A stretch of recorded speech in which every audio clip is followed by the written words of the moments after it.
Thank you very much, Ivar, for your kindness and also for all the work and sensitivity that you have invested in preparing everything that we are living through these days. Really, thank you from my heart. I thought for this lecture, whose attendance I very much appreciate. I know that you have been braving the elements and the social struggles that are part of the dynamics of society. So I'm very pleased that you could come here today. I thought that a good idea would be to summarize, present some of the key elements of my latest research, which has three components which are interrelated. First of all, I have been working over the last 10 years on the relationship between communication and power. In fact, as I will say tomorrow in my very different speech at the ceremony of the Holberg Prize, all my life I have been working, in fact, only on one theme under many different manifestations, power. And I will explain why tomorrow. But my 4 decades of research convinced me that, at least at this point and in our types of society, power is concentrated in the communication realm because how people think decides the power relationships in society in one way or another, and how people think largely depends on the interaction between our neural networks, our social networks, and our communication networks. And therefore, that is the heart of the matter. So the theoretical foundation and empirically grounded, but theoretical foundation of what I will try to summarize now, it's on this analysis of communication power, a communication network theory of power that I presented in my book, Communication Power, published in 2005 and 2009, sorry, by Oxford University Press. Secondly, I have been in parallel, but in interaction as well, working on the financial crisis and on the economic crisis in broader terms in its different expressions and manifestations around the world.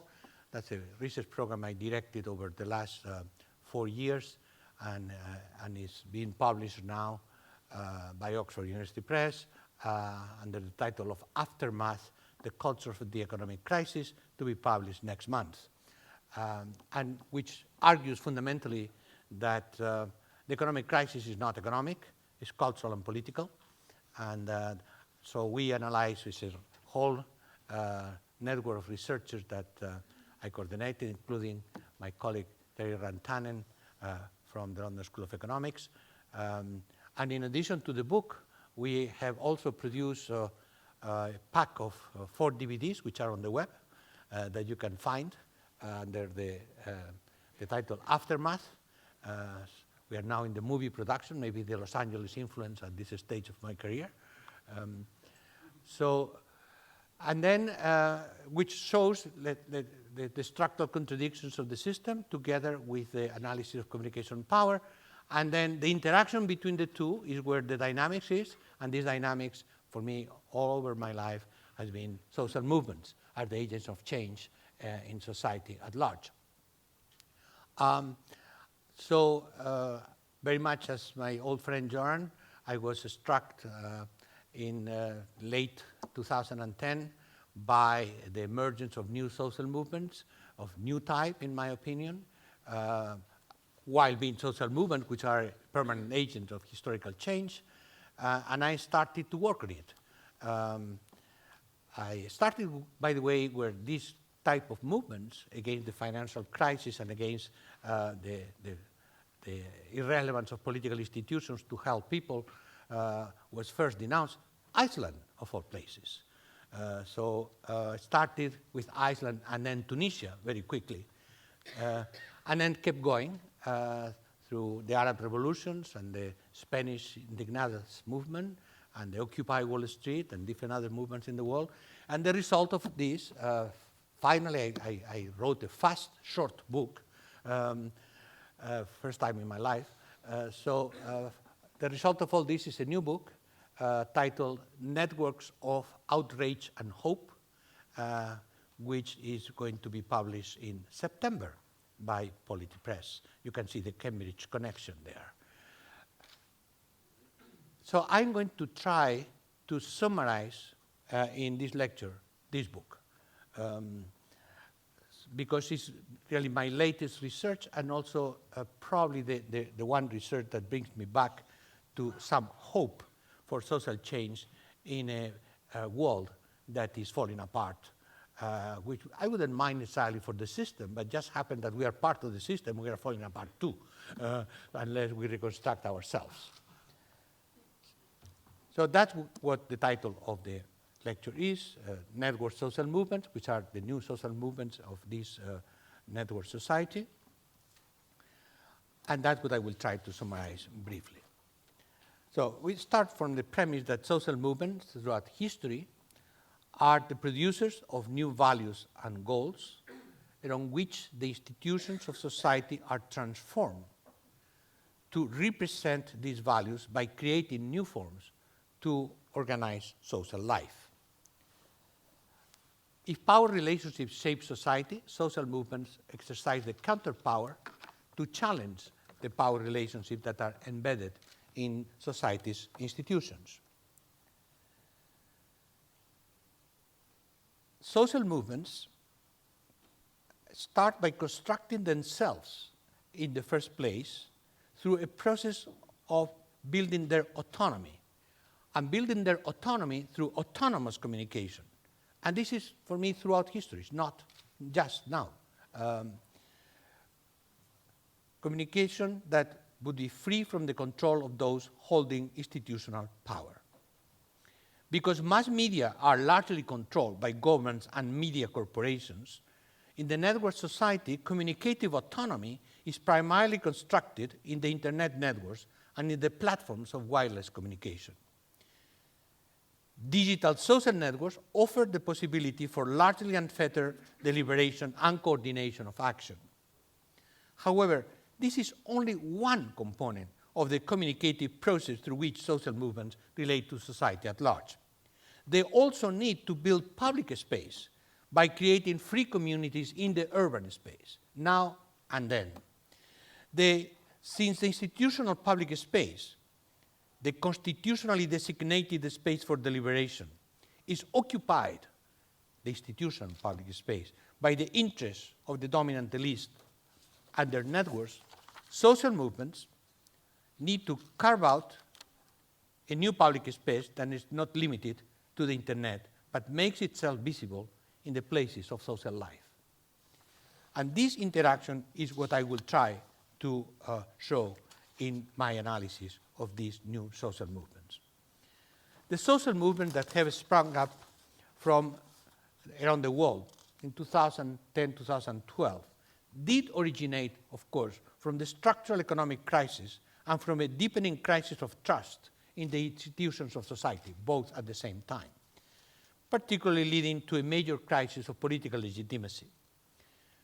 The financial crisis that shook up the foundations of global informational capitalism from 2008 onwards called into question prosperity in Europe and in the United States, threatened governments, countries, and major corporations with financial collapse. We are witnessing this exactly these days, and led to a substantial shrinking of the welfare state on which social stability had been predicated for decades.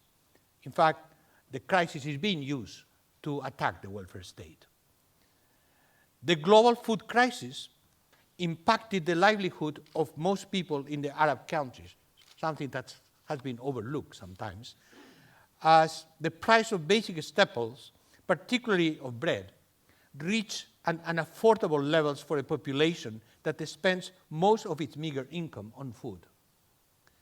Rampant social inequality everywhere became intolerable in the eyes of many suffering in the crisis, without hope and without trust.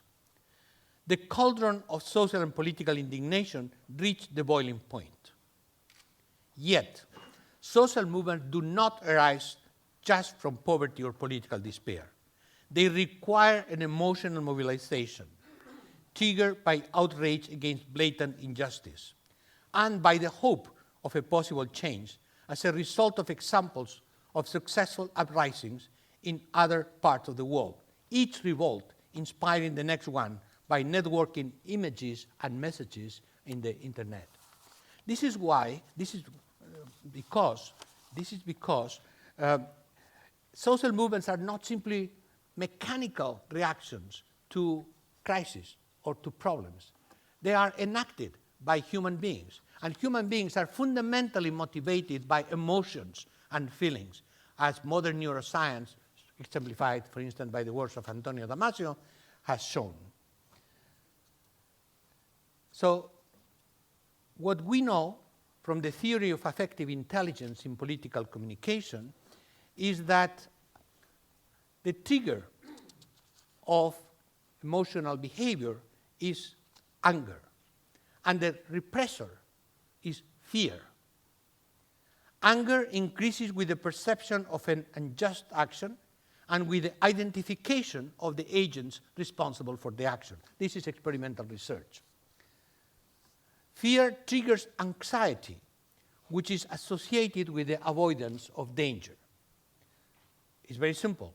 When people have to go outside the institutional channels to express their protest and to affirm their rights, this is a risky behavior because the institutions are organized in such a way, if you go through the channels, will take you or will ignore you, but institutionally.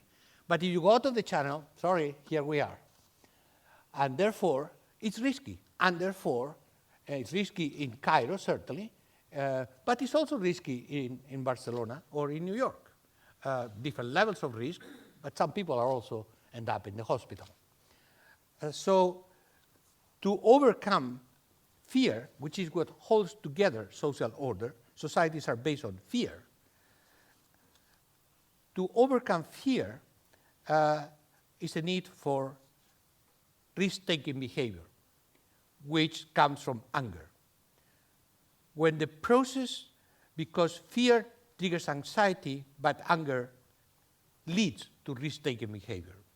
When the process of communicative action induces collective action and then change is enacted, then the most potent positive emotion prevails, enthusiasm, which powers social mobilization. Then enthusiastic network individuals, having overcome fear, are transformed into a conscious collective action.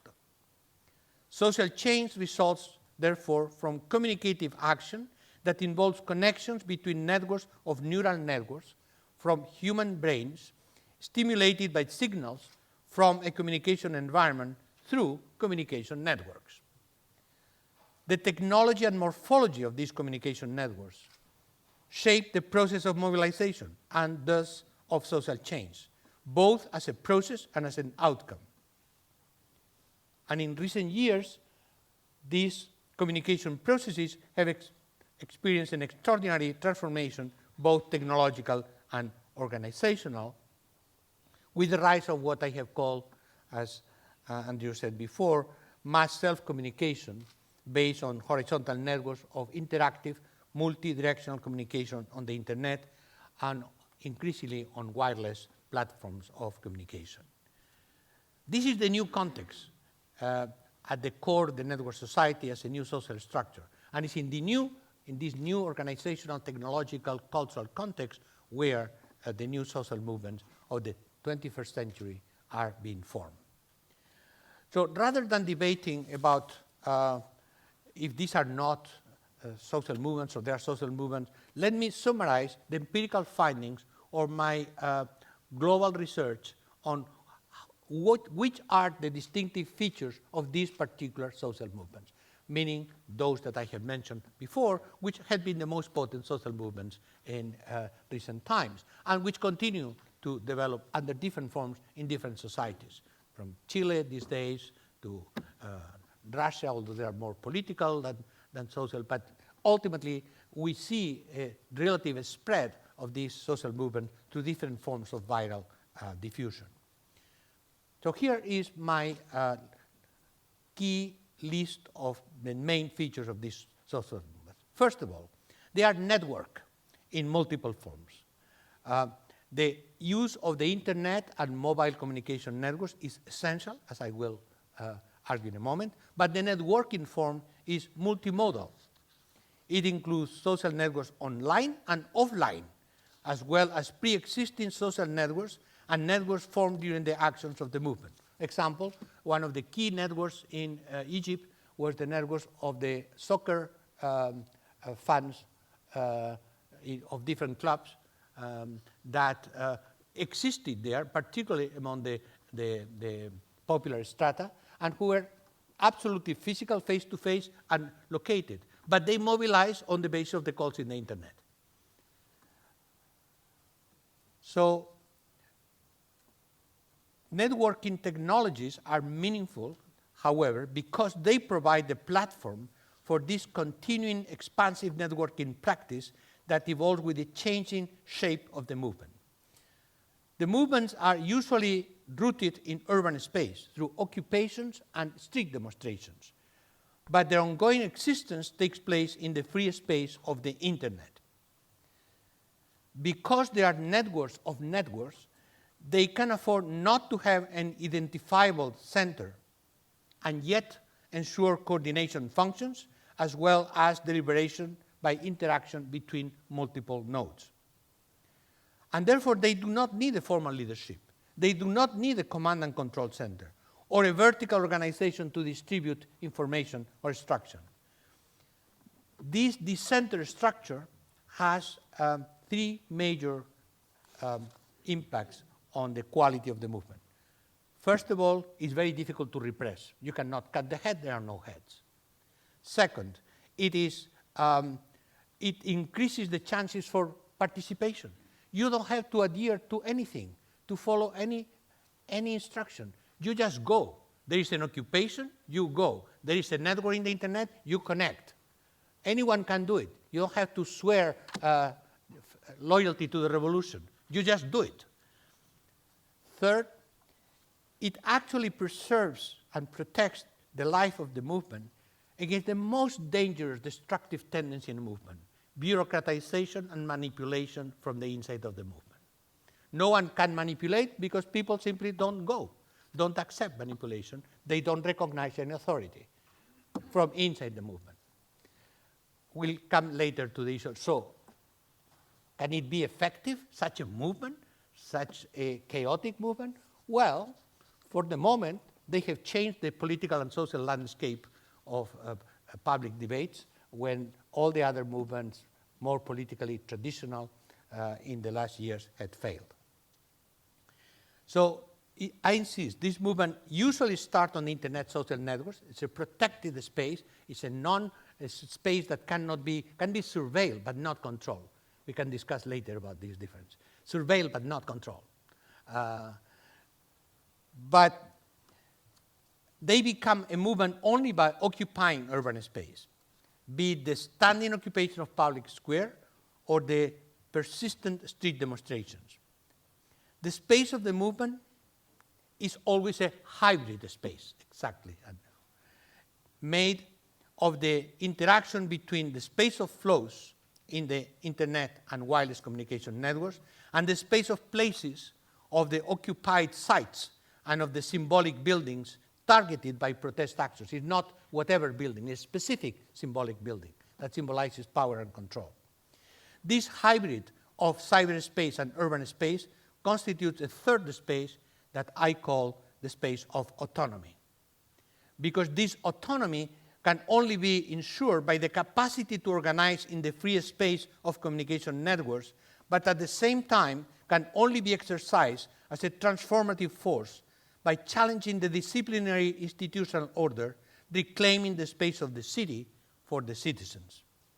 Autonomy without defiance becomes withdrawal. Defiance without a permanent basis for autonomy in the space of flows is tantamount to discontinuous action. Movement goes back and forth. It always exists in the internet and then launches offensives in the public space, in the institution of society, withdraws, deliberates, and it's a constant movement that makes it indestructible. The slogan, by the way, this last year during the winter months, both in Spain and the United States that I followed very closely, was, we are in winter now, but the spring will come. And the spring came. So the space of autonomy, as I defined, is the new space, the new spatial form of network social movement, which is multimodal. By the way, one interesting thing, the space of communication also exists in the occupied spaces, in the public spaces. For instance, I was very interested when Joran reminded us about the newspapers being read in public during the 19th century revolution. Well, you know, one of the new technologies that developed in the Occupy Wall Street movement is the people's mic. What is the people's mic? You have 2,000 people.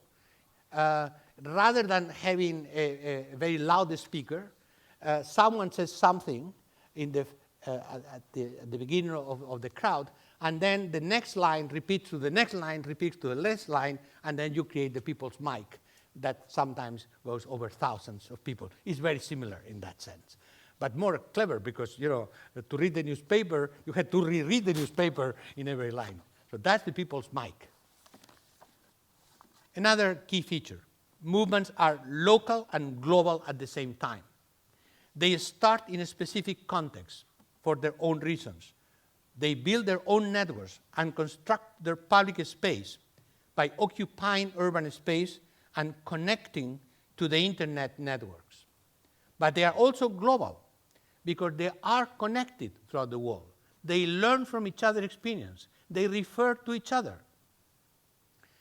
For instance, when Spanish movement started in May 2011,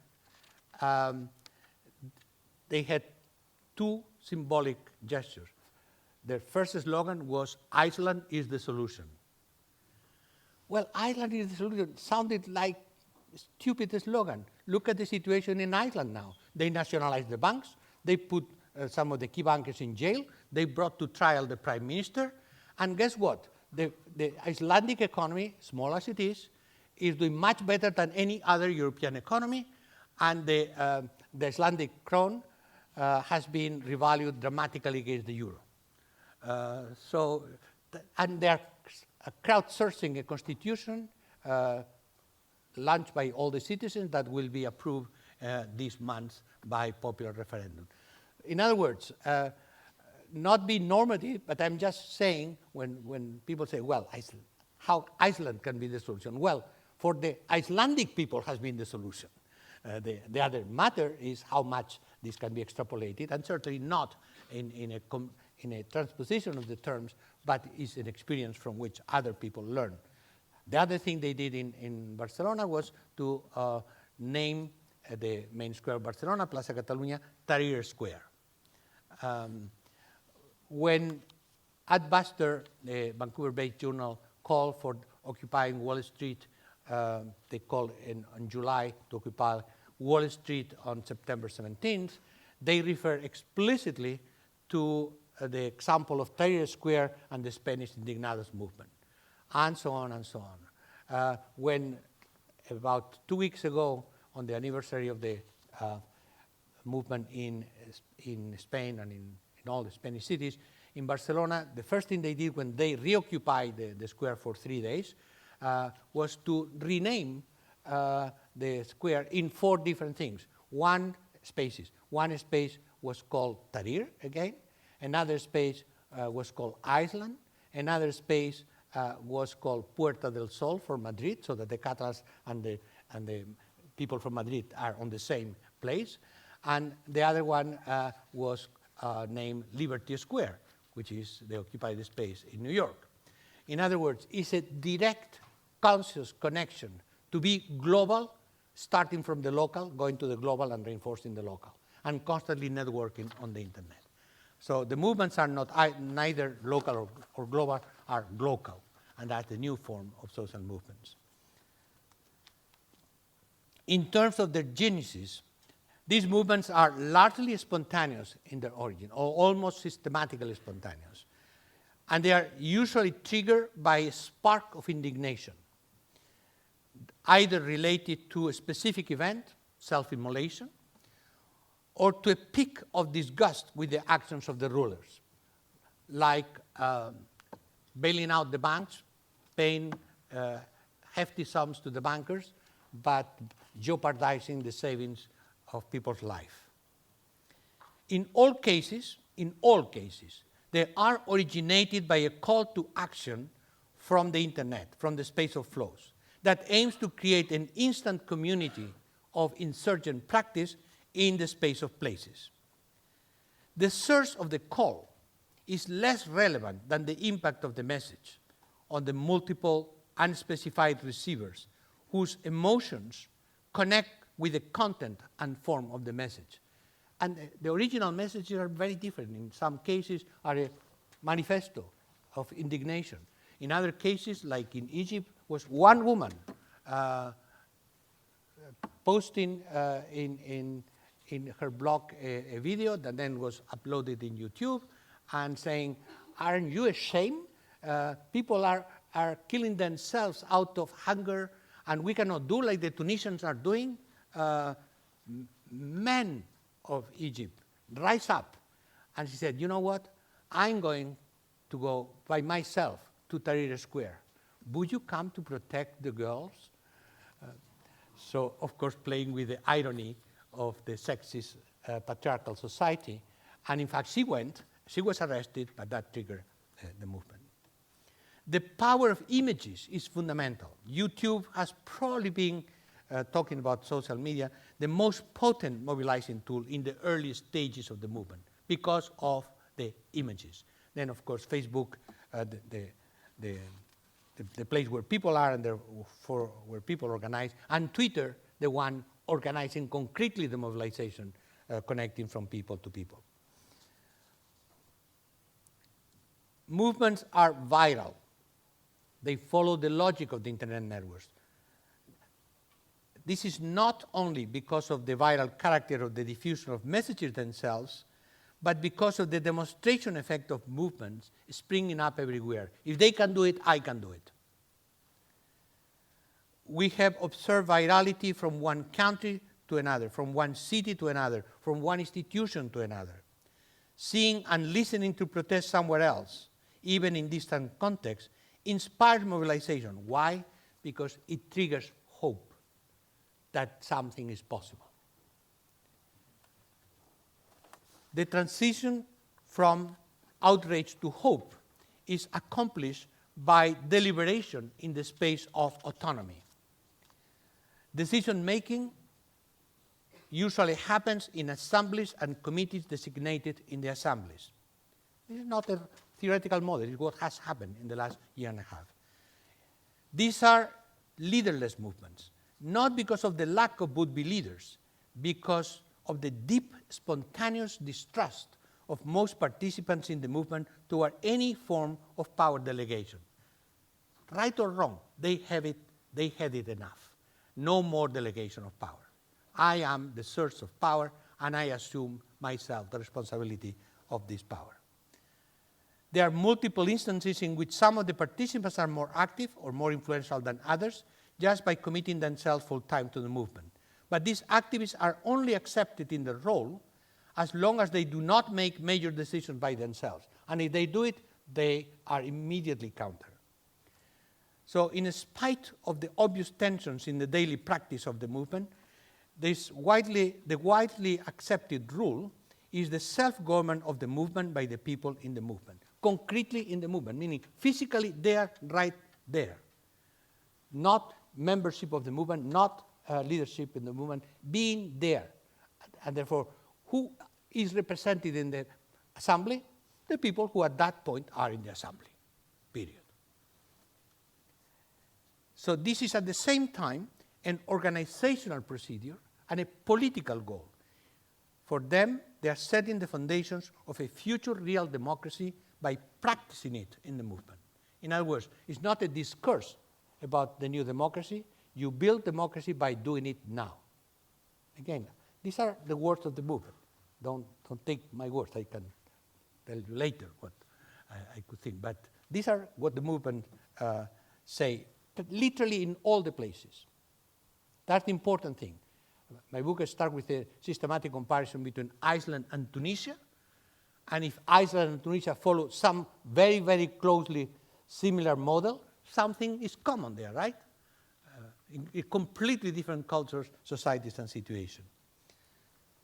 Now, a key point is that multimodal networks, both in the internet and in the urban space, create togetherness, not community, as some people say, because community would be sharing some values. And the values are not necessarily shared. People are debating which values they would share. Togetherness. And why togetherness is fundamental? Because, again, experimental neuroscientific research, fear is overcome by togetherness. If you are trembling, but the one on your side is trembling too, and the other is trembling too, and you are 1,000 trembling, is not the same thing that trembling in the solitude. And when the police comes and people sit down and expect to be clubbed, and they're bloodied, and they don't move, a la Gandhi, well, means that you can do it because your body is doing it, because your friend is doing it, and you are not going to let the friend in front of the police by himself or herself.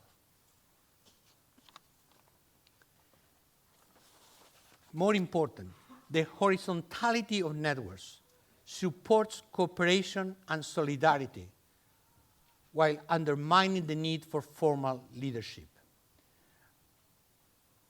Because since the movement said, since we are all equal, well, then we have to be together, and then together we can. So it's that feeling of horizontality which is crucial.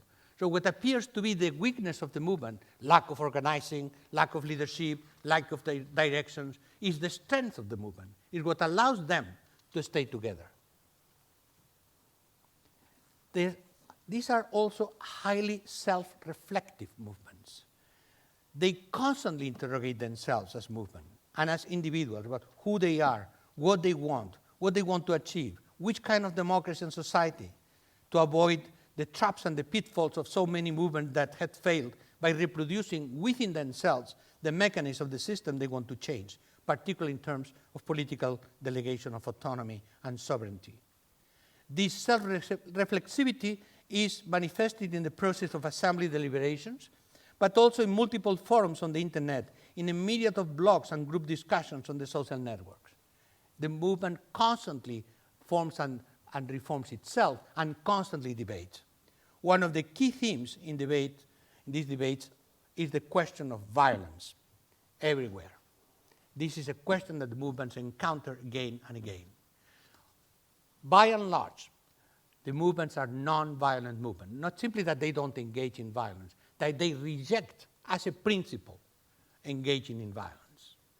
And the issue then becomes how much violence the system triggers against them until succeeding in making the movement violent. And the question of violence is debated again and again as a question of legitimacy. They know the moment the movement engages actively in violence, they lose the 99%. Because the media, here we go to the hybrid media, television loves bloody footing. You know, it's nice, it's spectacular, kind of blood all over the place, connects with the imaginary of action movies, and there we go. So this is a constant effort by the movement not to engage in violence.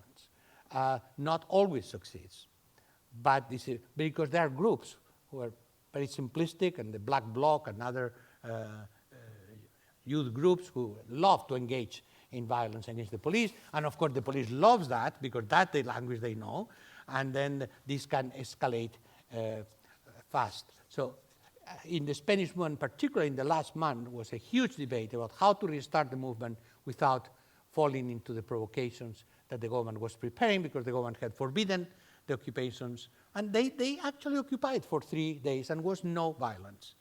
And they did a number of tactics. One of them is now, there is a group called the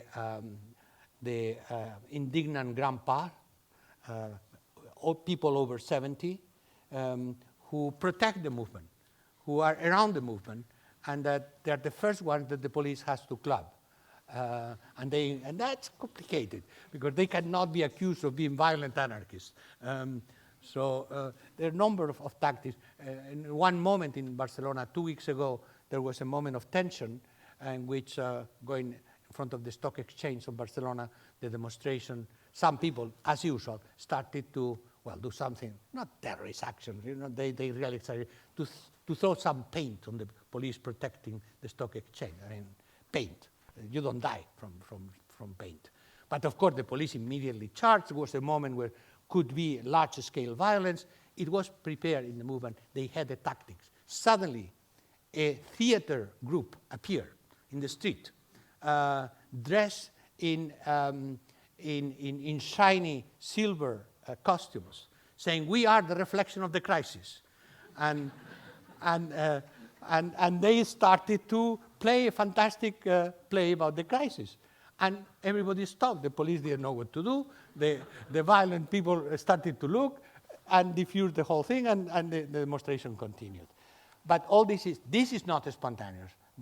This is prepared to a number of tactics to avoid violence. Of course, in the Arab revolutions, we have seen the dramatic consequences of people ultimately being pushed, sometimes by foreign agents, to engage in violence and ultimately in civil war.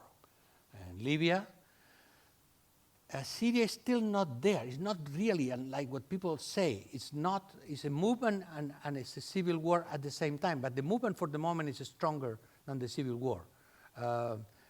Because the civil war is really being inspired by Iran on the one hand, and Saudi Arabia and Jordan on the other hand, to fight for control of Syria. And of course, as soon as movements degenerate in civil war and then geopolitical intervention, like in the case of Libya, as soon as this happens, different evolutions may take place in a society. But the one thing is sure, there's no more movement and there's no more democracy. This is the end. So the movements have different ways to die. One is to be killed and repressed. Another is to transmute themselves into contenders for a civil war. This is not the case yet in Egypt, and we'll have to see. This has not been the case in Tunisia, and Tunisia is experimenting institutional transformation of Islamist orientation. Yes, sure. Any democratic election in the Arab world in the last 10 years, when it is democratic, is won by the Islamist parties, because that's what the societies are. I'm not saying fundamentalists, I'm saying Islamists. Rashid Ghannouchi is not a fundamentalist, and so on and so on.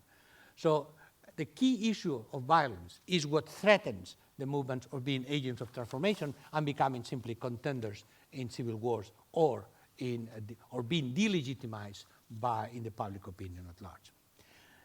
These movements are rarely programmatic movements, except when they focus on a clear, single issue, down with the dictatorship. That's easy. But other than that, they are not programmatic. Weakness and strength. Weakness, they don't have a program to fulfill. Not that they don't have demands. I compile all the demands of the Occupy Wall Street movement in New York. There are 357 demands, and therefore there are no demands. Because when you have 357 demands voted in assembly of about every possible thing in society, this is not a program, right? This is a wish list. This is a projective test of what society could be. They have no program. That's a weakness. They don't have something to measure about the program. Strength. You don't have to adhere to a program to be in the movement. The moment you have a precise program and a precise leadership, that becomes a political party. And therefore, we will only attract the people who agree with that program, and if the program is closed. If the program is not closed, and people continue to debate and still can put in their participation, this expands and expands and expands in potential influences in society. For instance, In the United States, a number of people, originally many people from the Obama campaign were among the initiators of the Occupy Wall Street movement. But also, at one point, some of the Tea Party activists who were truly a populist movement, reacting against the state and against government, against banks, etc., who suddenly found themselves co-opted and integrated into the Republican Party as their stormtroopers, they decided to join Occupy Wall Street because for them was closer. But it's not an ideological position. It's we go against the establishment. And on that platform, they could actually come together.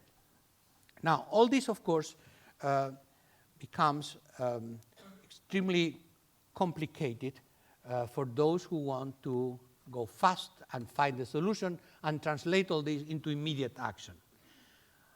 The answer to this from the debates in the movement has been everywhere. And now I'm talking not about the Arab Revolution, but about the movements in Europe and the United States. Let's see. The process is more important than the product. We don't have a product. We don't know, because this product has to be elaborated collectively, discussed again and again, tried. We have many different local experiences. We have many different changes that are taking place in terms of creating community banks, creating networks of solidarity, opposing the foreclosures for forced eviction of homes because of the foreclosure. There are many concrete examples that are taking place everywhere of partial, little victories. But as for the movement at large, the only thing that they have succeeded in political terms is destroying a few parties. The Spanish Socialist Party is up in the air forever, will never be a significant Spanish Socialist Party. The Greek Socialist Party, Berlusconi, what they are good at is demobilizing and deactivating a number of political instruments that had become irrelevant. Not the conservative parties. Why? Because the conservative parties are eternal. They always represent the dominant interest. They don't change, they just transmute. They always represent the same dominant interest in every society over the last 200 years.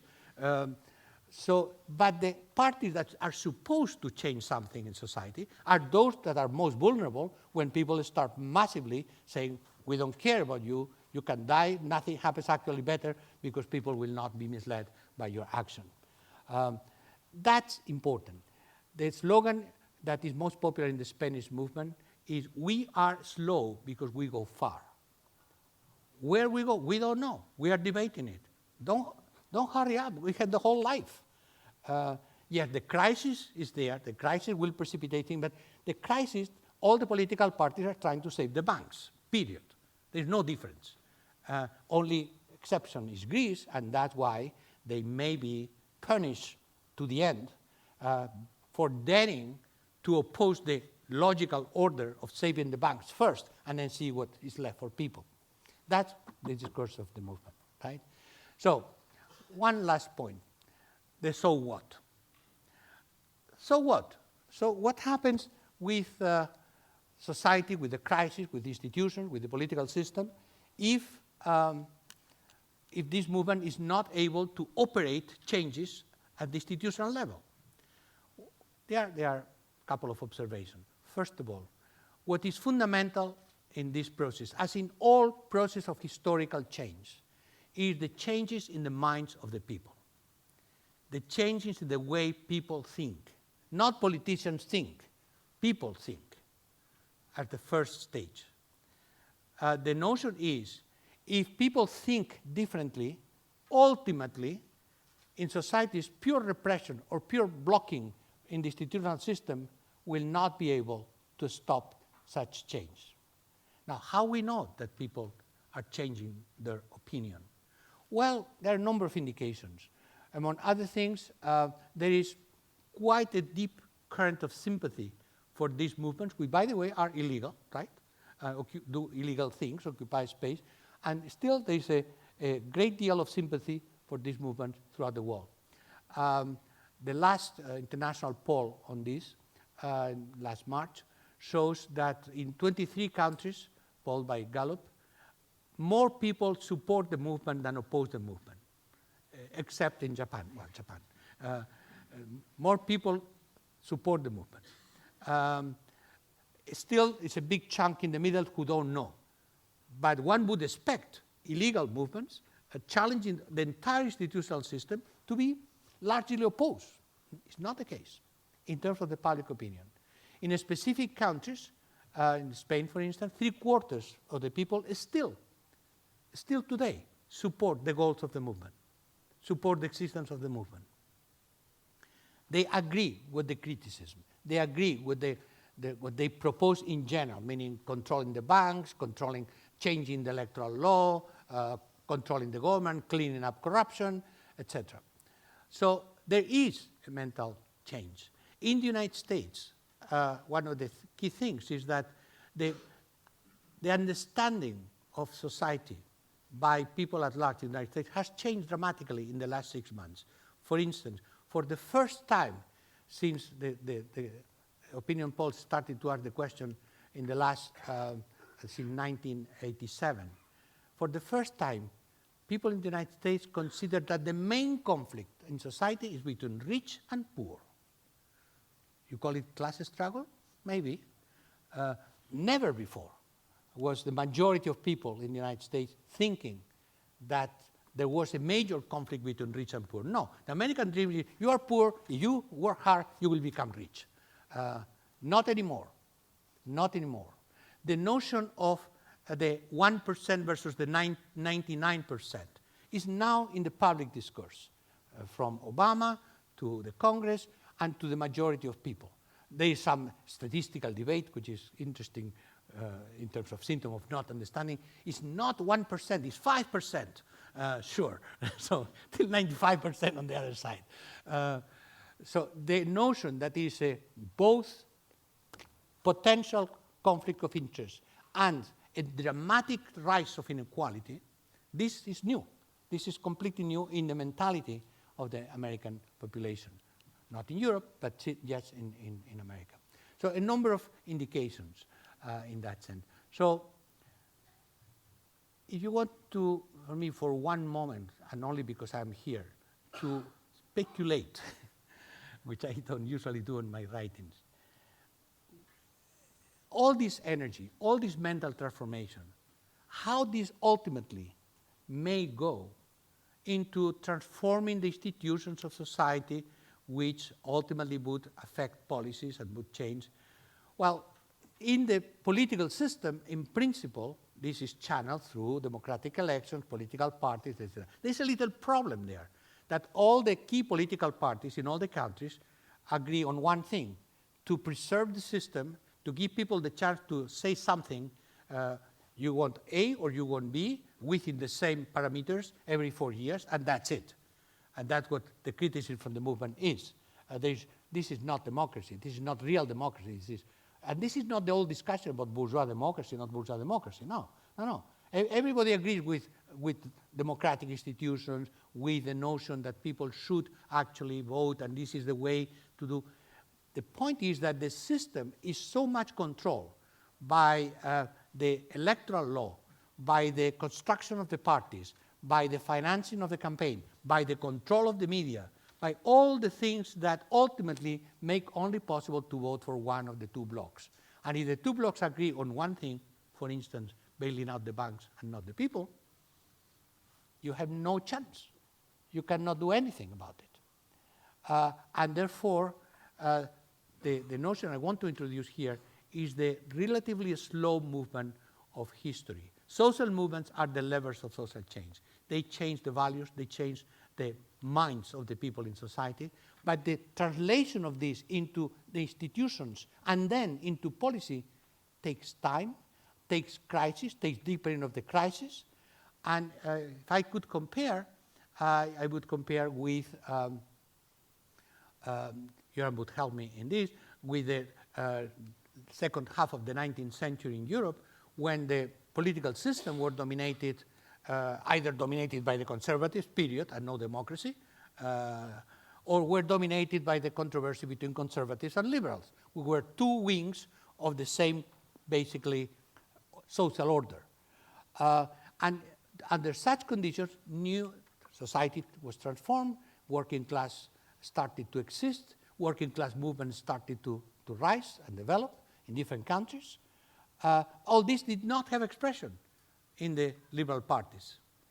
And ultimately, this led to the demise of the left of the system, represented by liberal and similar parties, and the rise of a new political left linked to the new society and to the new social movement that ultimately found their expression, first of all, in the anarchists and then in the social democrats, later on, much later on in the communists, but the most important thing was the rise of social democratic politics that ultimately led to a transformation of the political systems throughout Europe. So we don't know which political forms will take this expression of this social movement. The only thing we know is that it's either that of a total separation between the institutions of society and the values, interests, goals, and criticism of the new social movement, which, by the way, not exclusively, but by and large, are enacted by people under 35 or 40. And the only one thing that we know about societies is in terms of knowing the future. We know one thing about the future. The future is what the people who now are young will make. That's the one safe prediction we can have. And therefore, what I have found in observing throughout the world these movements is that a new generation is not going to accept the current institutional systems, nor the social values and the economic interests that dominate this political system.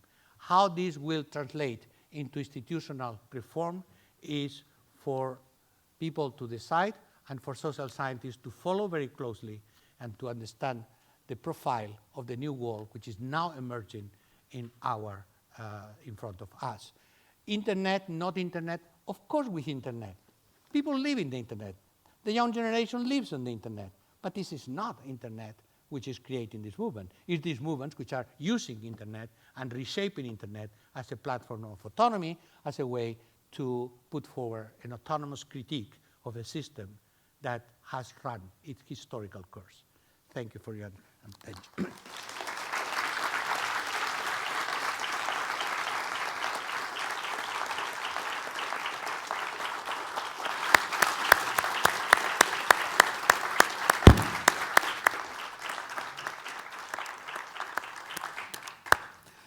Thank you, Manuel, for this fascinating analysis of the dynamics of the new social movements and social change.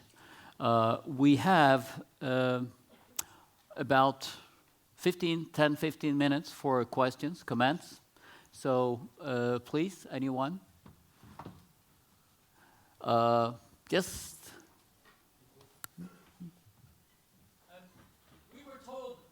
Let's say last November that there were 3,500 occupations occurring around the globe in about 82 different countries.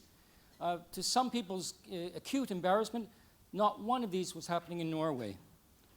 Can you make any comments as to what the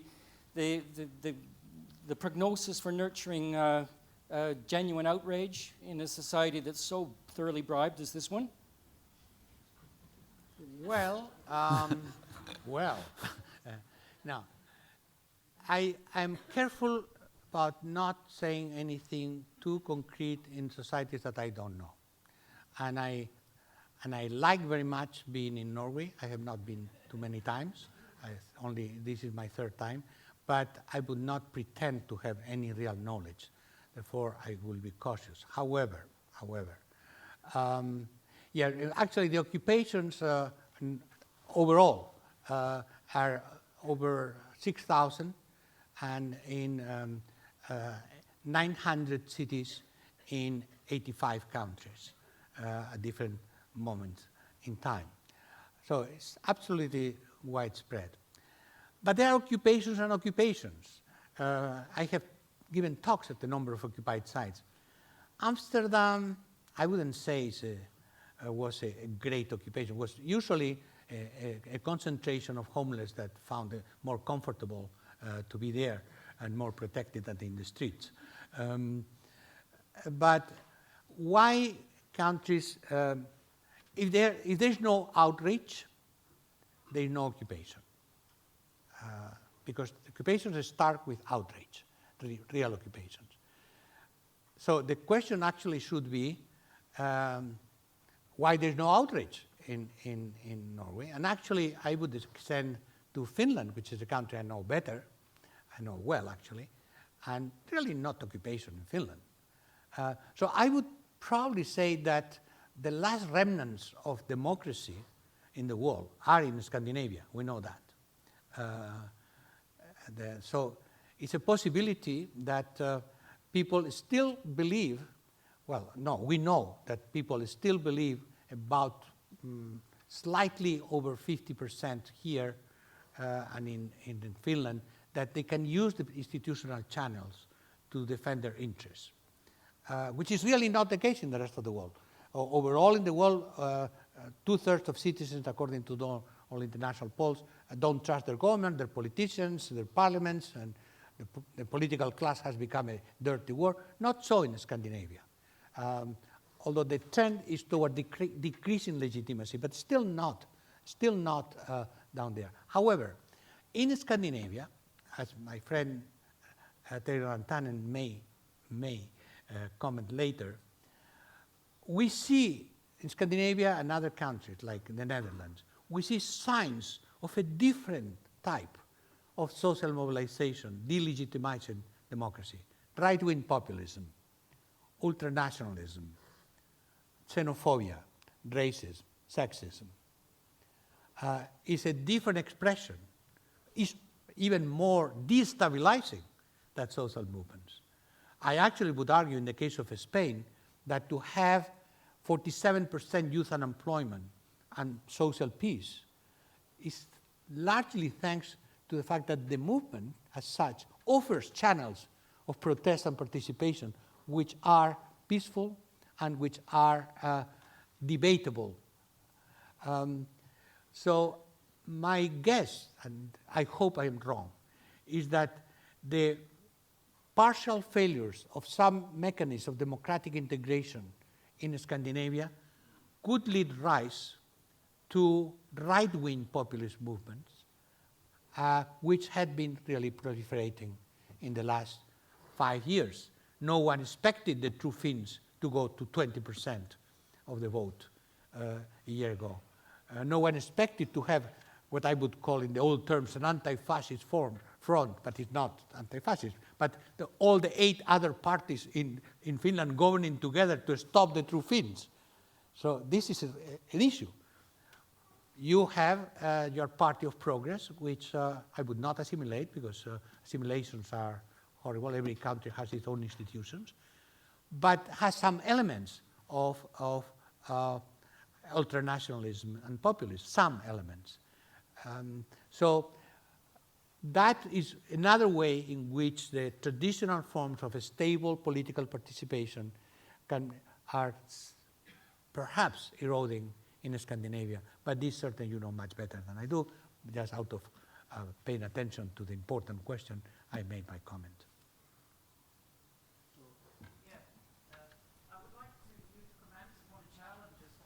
Science. I would like you to comment upon the challenges for political science because to a large degree our very definition of democracy is closely linked to parliamentary democracy and one man, one vote democracy and representation and all the stuff you talk about represents the old system and not the new democracy. It seems like we have both on an empirical and normative level a deep challenge to our paradigmatic background.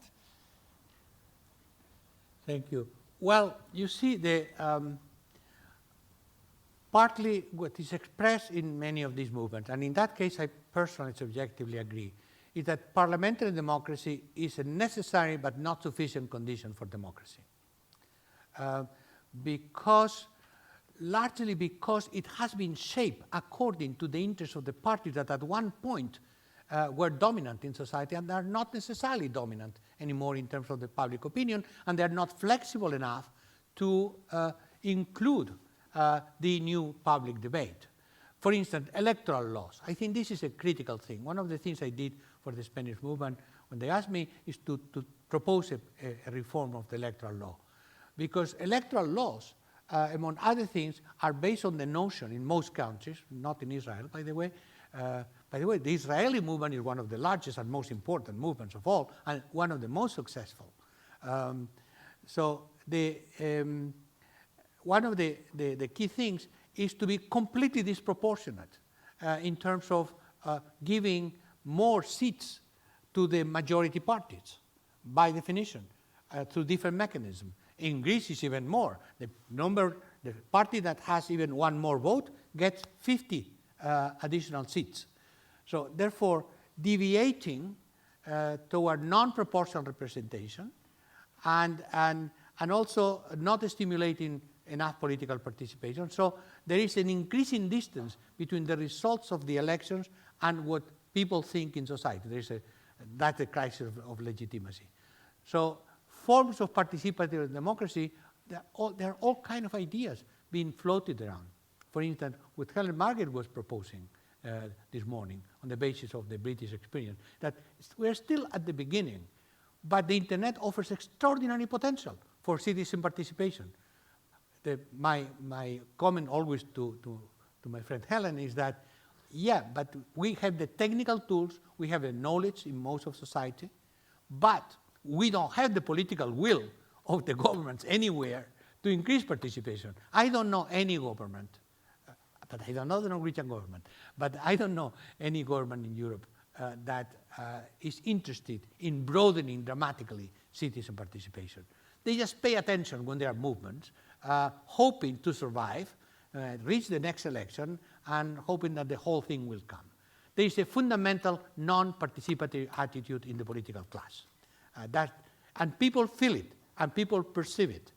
And that's why in the international polls of reputation and prestige, the last profession in terms of the prestige is politician. That's the last. And in Italy, actually, they included 5 years ago another category, mafiosi and prostitutes, and they did better than politicians. And when people were asked why, they said, at least they say what they do.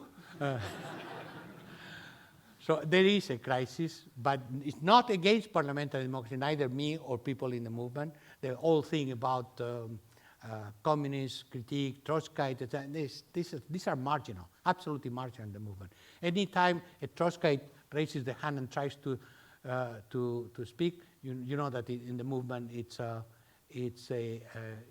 visual language, it's a hand language, like yes, like no, but the most used is, that one means shut up, enough.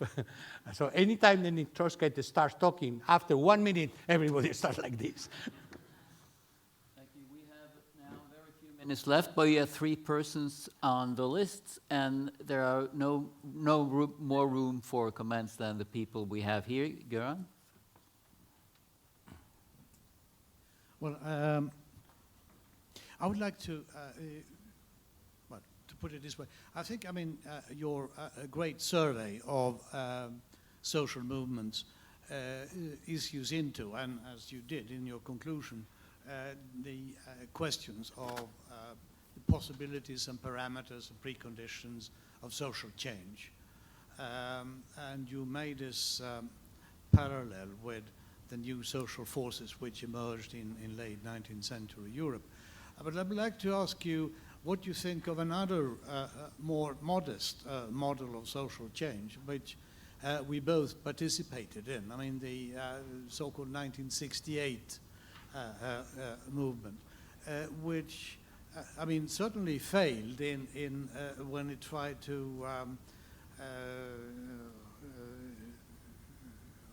capture power, and May 68 in Paris, ended with this big Gaullist manifestation on Champs-Élysées.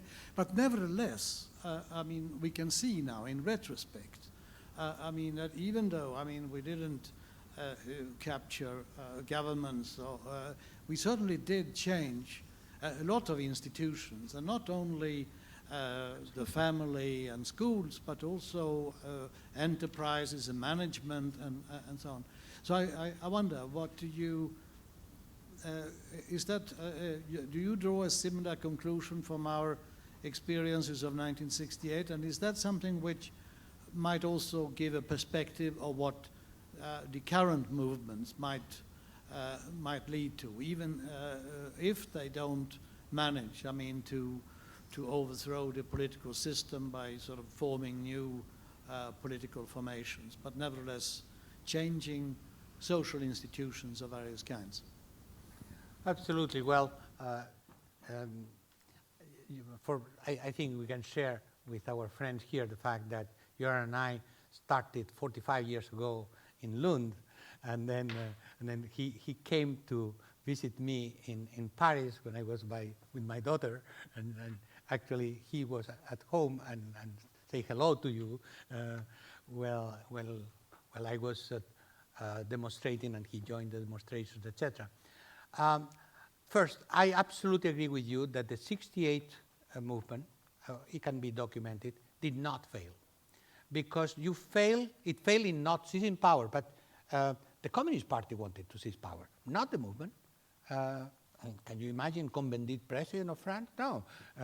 So it was not, and actually in electoral terms, because de Gaulle was successful in mobilizing the conservative public opinion, and the fear, always the fear. Societies are run by fear. Was able to block it at the institutional level. And actually, de Gaulle, remember, made this speech. Here I am in Germany with the tank division. You accept elections, we go election. You don't, I ask the tank to move on Paris. What? You know, is that the typical monopoly of violence and, versus intimidation. But the movement, in fact, transformed the mentality of many, many, many people, changed the values of society, and actually diffused, as you know well, dramatically throughout the world.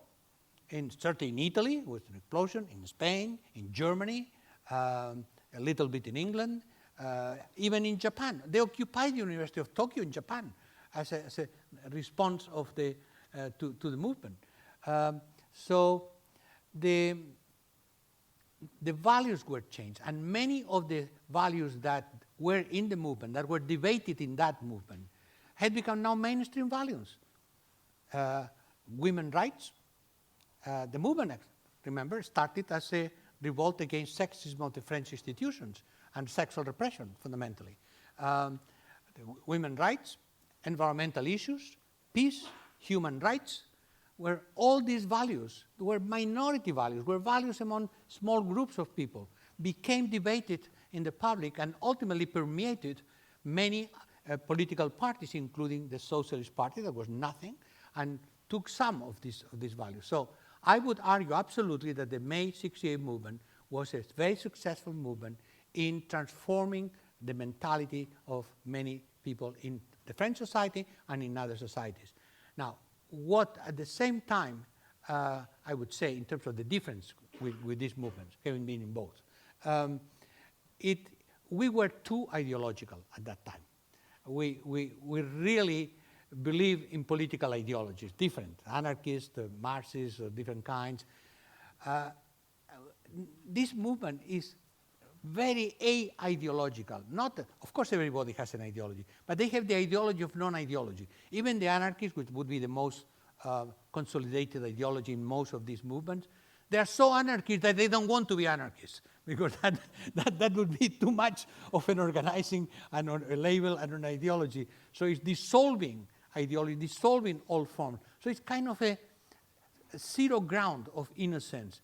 We failed everything before. This democracy is not democracy. This system is nothing. Of course, Marxists and communists was a catastrophe ultimately. So let's start all over again. Let's be reborn.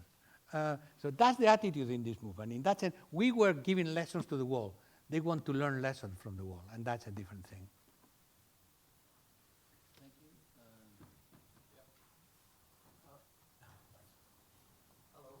Hello. Is it on? Yeah. Hi.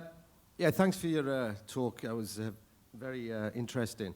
I'm actually one of these people who moved to Norway because of the bribes that I get in this society. Your last comments, you said the new generations won't tolerate the existing structures, institutions. Is that, from my personal experience, is that true? Because I've been out traveling, for example, recently now, and all the Spanish people I met on my travels, they had two things in common. They were young, well, three actually. They were young, highly educated, and they all lived abroad. London, New York, or Switzerland. And they said the same. We agreed in one thing. Nothing actually changes, from our perspective. So my question is, to make it brief, basically, is these institutions, you said that, is this something new for this generation? Or has every generation changed these institutions? Yeah, if you understand. Yeah, absolutely. No, it is the most relevant question. First of all, why say that the new generation is rejecting? There we have data, in the sense that, and it's not contradicted with what you said. We know this general crisis of legitimacy. People don't believe in the political system to represent them. Basically, the key slogan is, they do not represent us. That's the key slogan. This is particularly accentuated in terms of massive opinion below 35 years old. Okay? Everywhere. Second, the more people are educated, the more they are firm and radicalized in this opinion. Not class. In fact, it's the contrary, because there's some correlation between education and class. It's not perfect correlation, but in fact, the most educated people are the most critical of the system. Now, of course, the biggest criticism happens when you are highly educated and unemployed. These are the actors, as Johan probably knows, the actors of the Arab revolutions were uneducated college students or graduates. The same thing we observe in all these other movements in Spain, the United States, is highly educated, meaning college educated, with no jobs, part-time jobs, or lousy jobs. This is the core. So it's a combination of a cultural critique to the system and of a economic deprivation and the cutting off of the life perspectives. It's both things at the same time. Now, every generation, this happened. I would say yes, probably, and that's what makes society change. But for me, the key difference, well, first, I don't think the question of newness for me is very relevant, because regardless if it has already happened in history or not, what is happening now is what is shaping our society. So what we do now shapes the future. And therefore, what is the important thing for me is not to classify this movement, but to understand these particular movements which are at the forefront of social change nowadays. What is nonetheless different is because of the role, that critical role that I think communication plays in forming movement, in forming social processes, in creating, in connecting to mentalities. If we agree that the processes of communication have dramatically changed, so this is new. Even if communication always played a role in history, this particular type of communication is particularly important because it provides people with the ability to connect immediately from the local to the global to the local. So people are always connected. So you can never really destroy the movement through a repression, because it goes back into the internet and comes back later in the institutions, in initiatives. So the role of communication technology that keeps people connected constantly and keeps the debate open to everybody. You don't have to go to an assembly if you want to really go into the debate. So everybody is constantly relating to others and then being connected to the debates in Indonesia, to the debates in the Arab countries. So this commonality, permanent commonality and permanent communication system that happens in the internet and in the mobile platforms, this is absolutely new in relationship to history for obvious reasons. So I contend that the transformation of the technology of communication transforms the communication process, which transforms the character of the movement, even if at the more general level, the notion that each generation has a social movement trying to change society, it stays correct. Last question, Jan Fritjof.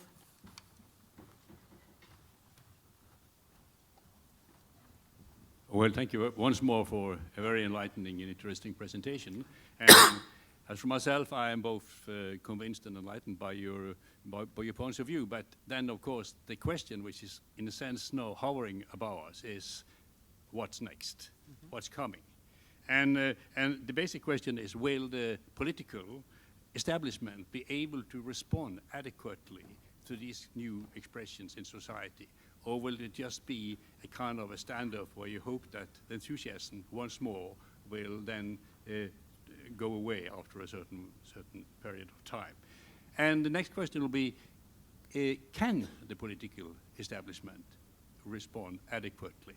It's a question of the relationship between the global and the national arenas. It's a question of to what extent politicians today are overselling their ability, their capacity to change society, to what extent we are in a situation where global economic forces are shaping our lives to the extent where no politicians actually can make much of a difference. I do not expect you to give a full answer to that, but if you have a short reflection, I would appreciate it. Professor Berndt is, of course, you pointed to the critical question, and I will deal with it briefly, but I will deal with it. First of all, one of the key issues, now in practical terms and not in analytical terms, is if the political class in every country will be able to reform itself, meaning to reform the political system or not, to open both to the criticism in general and to the demand for participatory democracy. There are two different things. Let's say François Hollande cuts his salary 30%, caps the salary of the executives of the public companies to just 20% more than the worker, the company. You know, that's a revolution. You know, to be paid only 20%. 20 times more, not 20%, 20 times more than the worker in the company. So these are symbolic responses to a deep disaffection with the privileges of the political class, la casta, as they say in Italy. And that, I think, varies depending on societies. It really varies. I could say in Spain, absolutely not. The political class has responded. We have elections, that's it, and if not, the police, period. And therefore, will be problems down the line. In Italy, they tried not to. They started to lose, and ultimately, the women movement, plus the financial markets, of course, took care of Berlusconi. And the women marched on the notion, men, you were not able to take him down, we will. And they did. In Italy, some of the left parties, particularly the Partito Democratico, have opened up to the movement, had made alliances, and with the help of the movement have conquered Milano, Napoli, and Torino. So it's a beginning of combination between movement mobilization and a left party that is not completely retarded. So in Greece, what happened is that the party that tried to resist, the Socialist Party, disappeared, and new parties suddenly emerged. So my nuanced answer is that it depends. But what we know is that the political class and the political system does not open up. It will be in a major crisis of legitimacy. Not only open up in terms of the values, for instance, corruption, etc., but in terms of participation. Most progressive leaders in the world now, they would say, yeah, we have to correct inequality, we have to do something, but not in terms of participation. That still they are not ready to relinquish control over the levers of power. That is the critical point. But I think it will come. at one point, because it's almost, the other way is repression, and I cannot conceive large-scale repression in the democratic societies. The other point about the capacity of governments to act, I used to think that governments had a very limited capacity to act in a world of global flows, global power, global finance, global media, etc. But the experience, one of the things I do all the time, that's why I drive people crazy, I change all the time. But it's not that I change, it's that the world changes, and then I look at it and say, oh, I was wrong. So my principle has always seen, if the data are there and the theory is there, you throw out the theory, not the data. What I try to, I have observed in my analysis of the economic crisis since 2008, that in fact governments have acted very decisively on the economic crisis. It's not financial capitalism that has saved itself, it's governments. It's governments, except that they have followed the interests of financial capitalism, and that's a different thing. In other words, the political decision has been effective and has been actually implemented, but the political decision has been taken on behalf of the interests of the banking system and of the media system. Why? Because they're too big to fail. And then there is a perverse mechanism. If I take Obama, which I have been very much involved in the campaign, and I have analyzed the campaign, and then Obama created an incredible amount of hope in America, particularly among the young people, which by and large are totally disappointed now. And in fact, surveys on the Occupy movement show that about 60% of the Occupy movement people were activists in the Obama campaign, who now don't believe in Obama. They will vote in Obama, not to have a jerk as a president, but in their terms. But they don't believe in Obama. What happened to Obama is that he became prisoner. I think that he was manipulated. He became prisoner of the logic of the system. One concrete example, but I could also reproduce this in the military, in the Congress, etc. One example. Some person from the administration explained to me, you know, I said, look, how you are going to reform finance if you do as every president in the United States puts the economic policy in the cabinet in control of Wall Street, physically of Wall Street people, not of the Wall Street abstract interest or Wall Street personnel. You know, she said the problem is that things had become so complicated in the financial world, in the world of derivatives, mathematical models, etc., that to untie the system and to do any kind of reform, you need someone from the inside. No one from the outside could do it. They say, well, what about Paul Krugman? Paul Krugman is a fantastic political economist. He can write fantastic articles, but he knows nothing about how to untie derivatives from the global financial crisis. And therefore, you end up with the same people in the same system trying to be a little bit nicer, but still first save the financial system, save the banks, etc., etc. Same thing in Europe. What's going on these days in Spain and Italy, where probably the euro is going to be shaken up, depends also on this. Depends on the fact that the question is not to save the countries, it's to save the banks. The big debate in Europe at this point between Merkel, Hollande, Spain, Italy, is how we give the money to the banks, directly or through government. This is the only debate. No one is saying, don't give the money to the banks. You see? So that's why, in fact, governments have decisions. Governments can decide. The state, I totally agree, is still a very powerful actor. Not a sovereign actor, not an actor that can control everything, but is a major actor in a globalized world.